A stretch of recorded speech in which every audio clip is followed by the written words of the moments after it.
नमस्कार दोस्तों, आपका अपना चैनल स्टडी बाई श्याम सुंदर सर पर बहुत बहुत स्वागत है।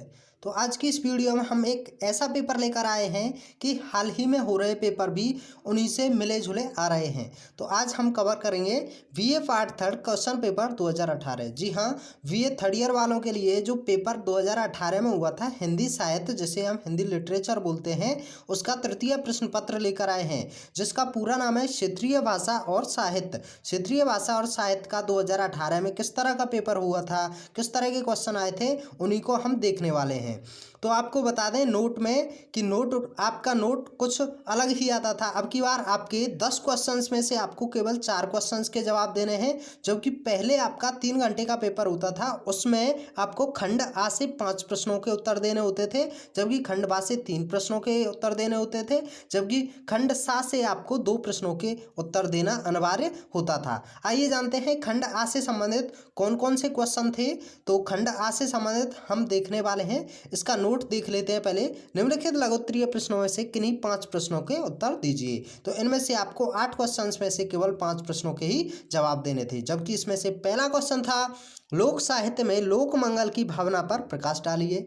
तो यहाँ सेकंड क्वेश्चन यह था लोकगीत भारत की संस्कृति का प्रतीक है, स्पष्ट कीजिए। जबकि थर्ड क्वेश्चन यह था ब्रज साहित्य की किन्हीं 2 कृतियों का उल्लेख कीजिए। यहाँ आपको ब्रज साहित्य की किन्हीं 2 कृतियों के बारे में बताना था। जबकि नेक्स्ट क्वेश्चन था आपका चौथा क्वेश्चन यह था कि लोक शब्द का क्या अर्थ होता है। लोक शब्द का क्या अर्थ होता है, आपको इसके बारे में बताना था। जबकि नेक्स्ट क्वेश्चन फिफ्थ था लोक साहित्य के संग्रह के कौन कौन से साधन होते हैं। लोक साहित्य के संग्रह के कौन कौन से साधन होते हैं, उनके बारे में आपको थोड़ा डिटेल से बताना था। जबकि क्वेश्चन नंबर नेक्स्ट की तरफ देखते हैं। क्वेश्चन नंबर नेक्स्ट था आपका क्वेश्चन नंबर 6 में था ब्रज के लोक नाट्य रासलीला का वर्णन कीजिए।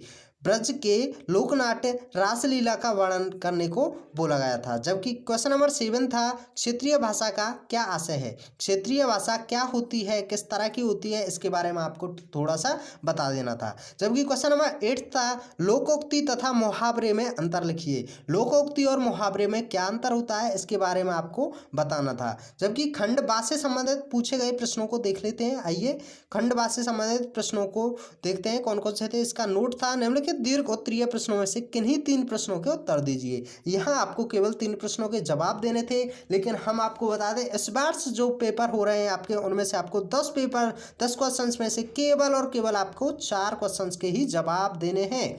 चलो देखते हैं क्वेश्चन नंबर फर्स्ट से। लोक साहित्य से आप क्या समझते हैं, लोक साहित्य क्या होता है, आप उससे क्या समझते हैं। एंड ब्रज के लोक साहित्य का उल्लेख कीजिए। यहाँ आपको ब्रज के लोक साहित्य का उल्लेख भी करना था। जबकि क्वेश्चन नंबर सेकंड था ब्रज में लोक साहित्य के विकास में नारियों के योगदान का उल्लेख कीजिए। यहाँ ब्रज के लोक साहित्य के विकास में नारियों के योगदान का उल्लेख भी करना था। जबकि क्वेश्चन नंबर थर्ड था लोकगीत भारत की संस्कृति का प्रतीक है। लोकगीत भारत की संस्कृति का प्रतीक है, एक ब्रज गीत का उल्लेख कीजिए। यहाँ आपको एक ब्रज गीत के बारे में बता देना है, थोड़ा उसके बारे में एक ब्रज गीत को भी लिख देना है। जबकि क्वेश्चन नंबर 4 था यहाँ लोक गाथा और लोक कथा में अंतर स्पष्ट कीजिए। यहाँ आपको लोक गाथा और लोक कथा में क्या अंतर होता है, उसके बारे में थोड़ा डिटेल्स से बताना है। जबकि क्वेश्चन नंबर 5 था लोक साहित्य की उत्पत्ति पर प्रकाश डालिए। यहाँ आपको लोक साहित्य की उत्पत्ति किस तरह से हुई, क्यों हुई, तो इसके बारे में थोड़ा बता देना था। जबकि क्वेश्चन नंबर यहाँ देखते हैं, यानी कि खंड सा को देख लेते हैं। खंड सा से आपको केवल 2 प्रश्नों के ही जवाब देने थे। यहाँ नोट में देख सकते हैं निम्नलिखित दीर्घ उत्तरीय अति दीर्घ उत्तरीय प्रश्नों में से किन्हीं 2 प्रश्नों के उत्तर दीजिए। तो यहाँ 4 क्वेश्चन से इनमें से केवल आपको 2 क्वेश्चन के ही जवाब देने हैं।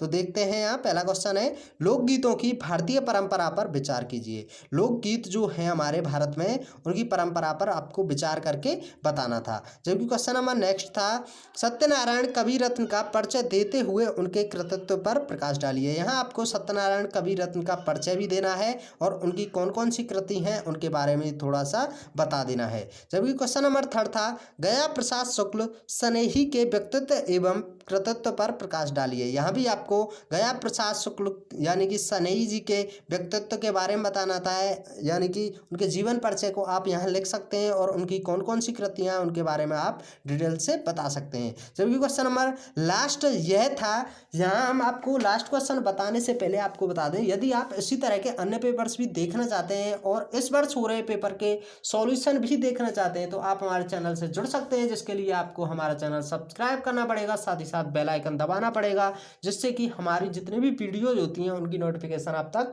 पहुंच सके। यदि आप अपनी बेहतरीन तैयारी करना चाहते हैं, साथ ही साथ नोट्स भी आप पाना चाहते हैं, तो आप हमारे टेलीग्राम चैनल से जुड़ सकते हैं, जिसके लिए आपको डिस्क्रिप्शन में लिंक दिया हुआ है, या आप अपने मोबाइल में टेलीग्राम चैनल खोलकर वहाँ टेलीग्राम एप्लीकेशन को खोलकर हमारे टेलीग्राम चैनल पर पहुँच सकते हैं, जिसके लिए आपको टाइप करना पड़ेगा स्टडी बाई श्याम सुंदर सर। तो देखते हैं यहाँ लास्ट क्वेश्चन क्या है। लास्ट क्वेश्चन है, राष्ट्रीय जीवन में लोक साहित्य की महत्ता पर प्रकाश डालिए। राष्ट्रीय जीवन में लोक साहित्य की क्या महत्ता होती है उसके बारे में आपको बता देना है। तो यह वीडियो यहीं समाप्त हो रहा है। Thanks for watching. जय हिंद, जय भारत।